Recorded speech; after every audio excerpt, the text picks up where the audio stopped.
Hello நண்பர்களே, வணக்கம். நான் உங்கள் பிரியா. நம்ம இன்றைக்கி பார்க்க போகிற பதிவு என்ன அப்படின்னு பார்த்தீங்கன்னா, வரக்கூடிய 25/1/2025 அன்னைக்கு சபல ஏகாதசி வருதுங்க. ஏகாதசினாலே நம்மளுக்கு பெருமாளுக்கு உகந்த நாள். இந்த சபல ஏகாதசி தேய்பிரையில் வர்றதுனால இதை நம்ம சபல ஏகாதசி அப்படின்னு சொல்கிறோம்.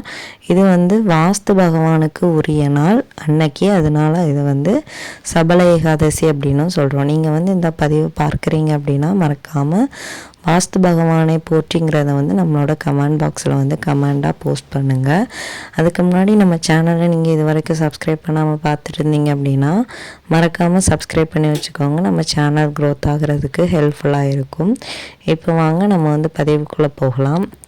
நம்ம முதலே சொல்லிட்டோம், சபல ஏகாதசி தை மாதம் வரக்கூடிய தேய்பிரையில் வர்றதுனால இதில் சபல ஏகாதசி அப்படின்னு சொல்லணும். ஸோ இந்த நாள் என்னைக்கு அப்படின்னு பார்த்தீங்கன்னா 25/1/2025 சனிக்கிழமை வருது.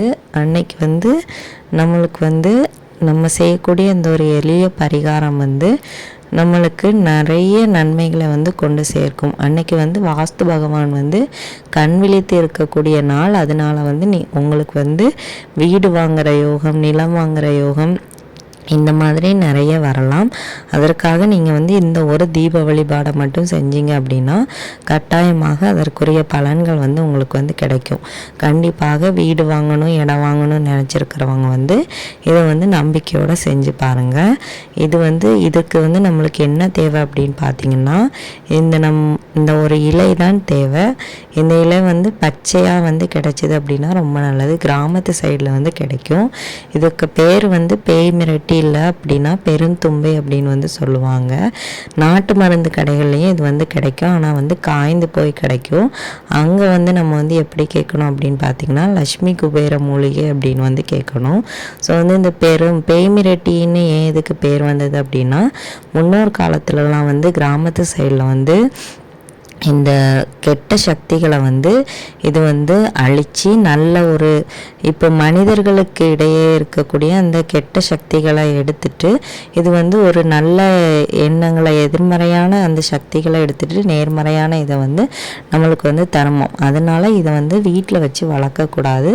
ஆனால் இந்த மாதிரி பில்லி சூனிய ஏவல் இதுக்கெல்லாம் இது ஒரு சிறந்த மருந்தாக சொல்லப்படுது. அதனால தான் இதுக்கு பேர் பேய் மிரட்டி அப்படின்னு வந்துச்சான். பெருந்தும்பை என்ன ஏன் பேர் வந்தது அப்படின்னு பார்த்தீங்கன்னா, இந்த இலைகள்லாம் மிகவும் பெரிய சைஸில் இருக்கிறதுனால இதுக்கு பேர் பெருந்தும்பை அப்படின்னு சொல்லப்படுது. இந்த இதுக்கு ஏன் இது லக்ஷ்மி குபேர மூலிகைன்னு ஏன் இதுக்கு பேர் வந்தது அப்படின்னு பார்த்தீங்கன்னா, இது நம்மளுக்கு அதிகமான செல்வ வளத்தை தரக்கூடியது. இதை நம்ம தொடர்ந்து செஞ்சுட்டு வரும்போது இது நம்மளுக்கு ஒரு நேர்மறையான ஆற்றல்களை கொண்டு சேர்க்கும். இது நல்ல ஒரு வாஸ்து செடியாகவும் சொல்லப்படுது. நம்மளுக்கு வீடு வாங்குகிற யோகம், அப்புறம் நிலம் வாங்குகிற யோகம்லாம் கிடைக்கிறதுனால இந்த லக்ஷ்மி குபேர மூலிகை நீங்கள் எந்தெந்த நாட்கள் பயன்படுத்தலாம், எந்தெந்த நாட்களையும் பயன்படுத்தக்கூடாதுன்னு இருக்குது. அதையும் நம்ம சொல்லலாம். நீங்கள் வீடியோவை ஸ்கிப் பண்ணாமல் பாருங்கள். இந்த இலையை நீங்கள் என்ன செய்யணும் அப்படின்னு பார்த்தீங்கன்னா, ஒரு அகல் விளக்கு நீங்கள் எடுத்துக்கோங்க. பழைய அகலாக இருந்தாலும் சரி, புதிய அகலாக இருந்தாலும் சரி, அதில் கொஞ்சம் எண்ணெய் நிரப்பிட்டு இந்த இலை பச்சை இலையாக கிடச்சிது அப்படின்னாலும் பரவாயில்ல, திரி மாதிரி உருட்டிட்டு அதை லைட்டாக எண்ணெயில் நனைச்சிட்டு நீங்கள் பற்ற வச்சிங்க அப்படின்னா அது தீபம் எப்படி எரியுமோ அந்த மாதிரி எரியும். இது நம்மளுக்கு அன்னைக்கு அந்த சபல ஏகாதசின்னு சொல்லியிருந்தோம். அந்த வாஸ்து நேரம் நம்மளுக்கு எப்போ வருது அப்படின்னு பார்த்தீங்கன்னா 10:41 11:17 வரைக்கும் இருக்குது. இந்த தீபத்தை நீங்கள் பிரம்ம முகூர்த்த நேரத்தில் ஏற்றி இந்த வாஸ்து நேரம் முடிகிறது வரைக்கும் மறக்காமல் ஏற்றுங்க. அப்படி இல்லை அப்படின்னா பிரம்ம முகூர்த்தத்தில் கொஞ்சம் நேரம் ஏற்றுங்க. வாஸ்து நேரத்தை மட்டும் தவற விடாமல் அந்த நேரத்துலேயும் ஒரு தடவை ஏற்றிடுங்க அந்த தீபத்தை. இல்லாட்டி நீங்கள் ஓரே நேரம் கூட நீங்கள் ஏற்றலாம். அது எப்போ வருது அப்படின்னு பார்த்தீங்கன்னா 8 to 9 அந்த டைமில் விருப்பம் இருந்தால் ஏற்றுங்க.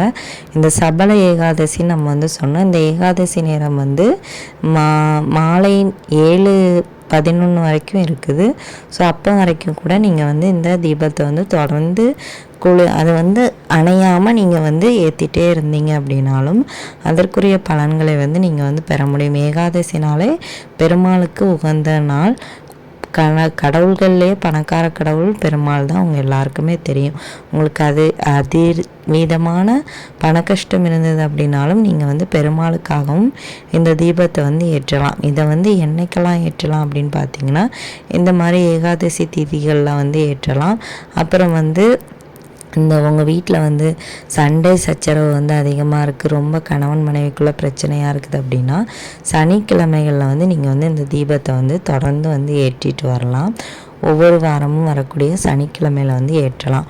என்றைக்கு நீங்கள் வந்து இந்த தீபத்தை வந்து ஏற்றக்கூடாது அப்படின்னு பார்த்தீங்கன்னா, அமாவாசை நாட்களில் மட்டும் இதை வந்து நீங்கள் வந்து ஏற்றக்கூடாது.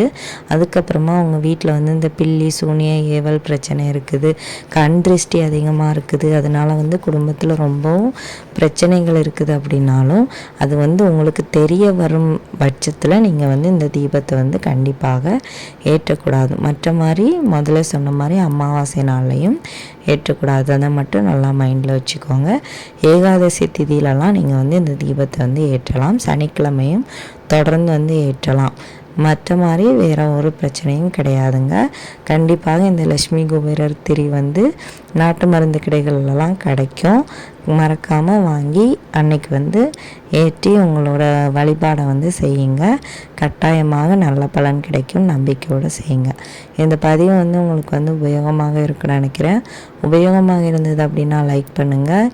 இந்த வீடியோவை உங்களோட நண்பர்களுக்கும் ஷேர் பண்ணுங்கள். இந்த வீடியோவின் முழுப்பதிவை பார்த்ததற்கு மிக்க நன்றி.